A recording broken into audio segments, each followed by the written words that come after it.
A happy Sunday to you and welcome to this vlog. Today I'm very excited to say I am preparing the Nigerian dish Eforiro. Nigerian Eforiro prepared by an East African, Ugandan specifically. Now if you are new here, welcome. I am passionate about cooking, gardening. I'm passionate about immigration and politics and travel and a lot more in between. Now, these leaves, I believe, are the Uziza leaves.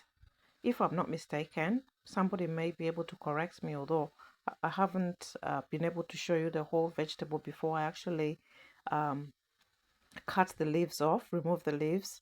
I've already washed these vegetables even before cutting them. And I will be adding spinach as well.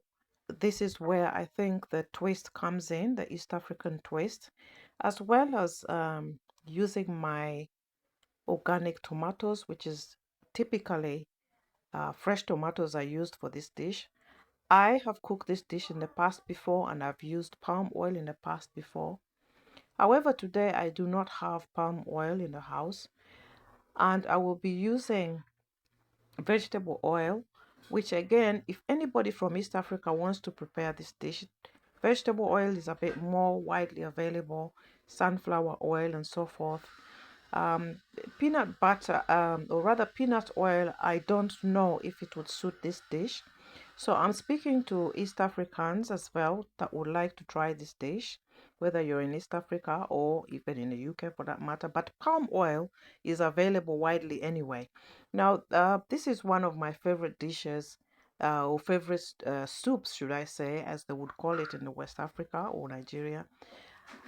We in Uganda call anything soupy or has this, has an element of a sauce that can be eaten with something else like rice or fufu or ugali or plantain or sweet potatoes. We call it a stew, whether it is a bean stew, whether it is meat stew or a vegetable stew. We call it stew.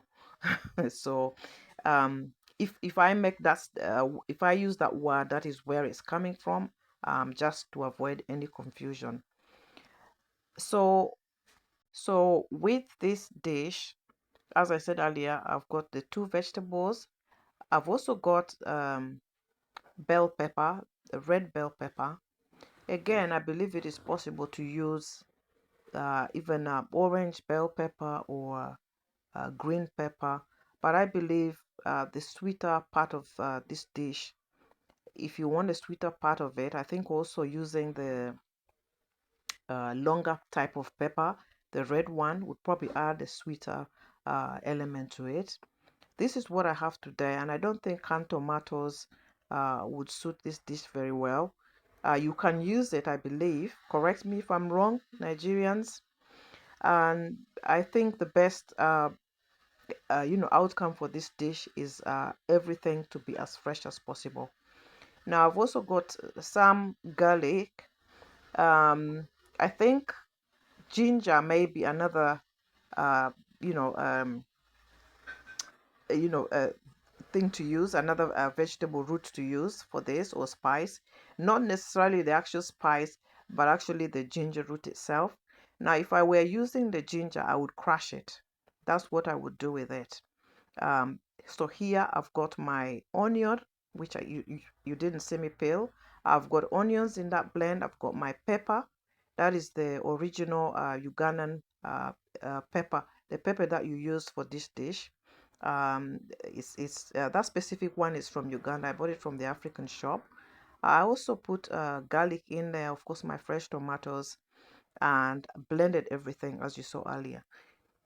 Now here I've got my meat, which I boiled previous day and put it in the fridge. It was already frozen, and I took it out, let it defrost for a little while.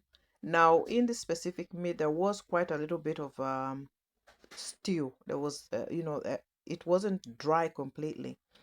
Now I also understand that the meat can be kind of grilled.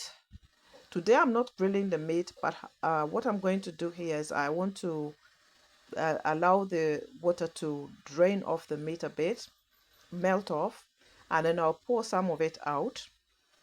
I'll pour some of it in another container, and I'll leave the meats to actually just dry up even as I season them. So the idea here is to just kind of brown the meat or give it some kind of a roasted or grilled kind of sort of taste, and then add the spices um, and continue from there. Now that's white pepper and black pepper that I've added. This is the time that I'm starting to cheat a little bit or to do a little twist here and there with what I have, because I also feel like as though what we have is part of cooking. Cooking is an art, and we can always try different things to actually make different types of dishes. Um, to give this meat a taste, I boiled it with some ginger. I also boiled it with onions and with garlic. So there I am just pouring out some of the water that was in there, and I'm adding turmeric powder to give the meat some taste.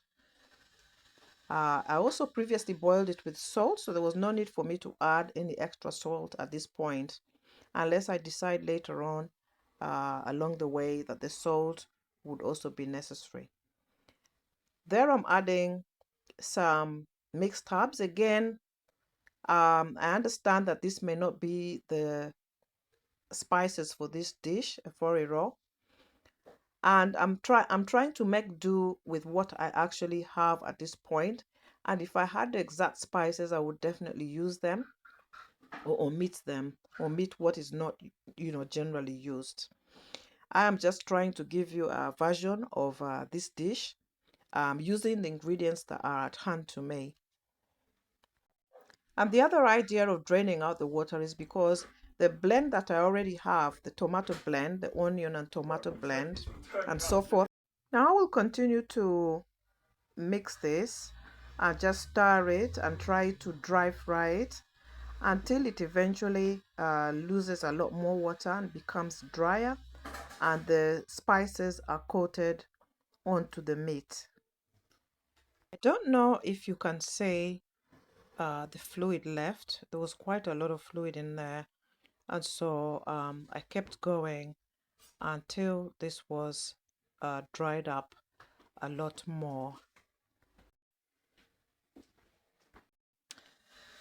The idea is also that the blended tomato will be sufficient and that the meat is also already cooked anyway, so there wasn't much more to do with it. Here I'm blanching my vegetables in hot water, and this is just to bring it to suppression and to just quicken the cooking for when it's put into the meat stew.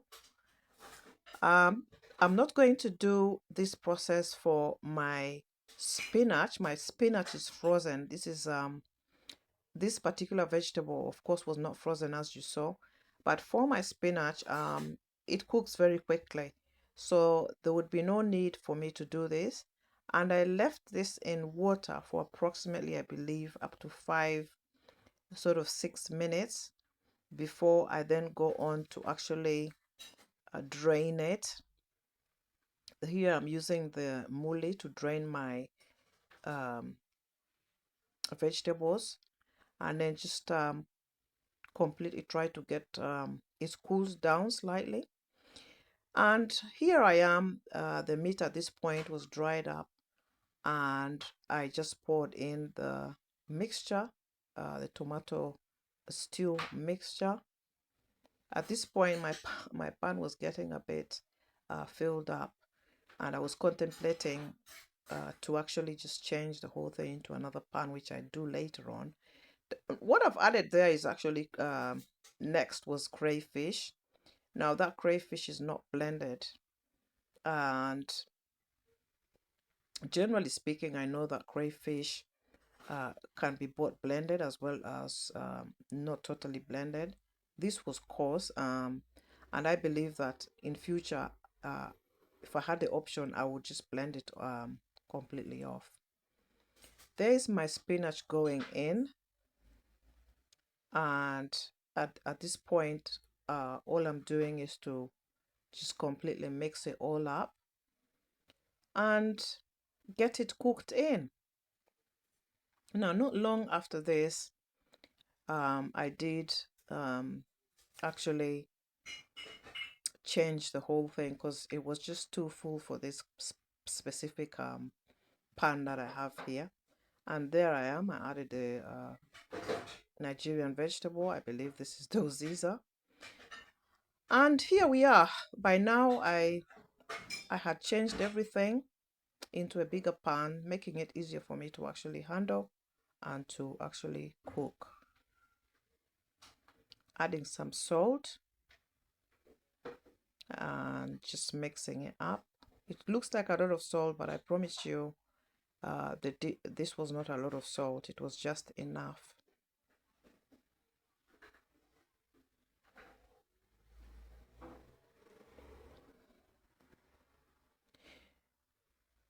For those of you who you might have been wondering what was that on my hand, it was just a bit of vegetable that was sitting on my hand earlier on.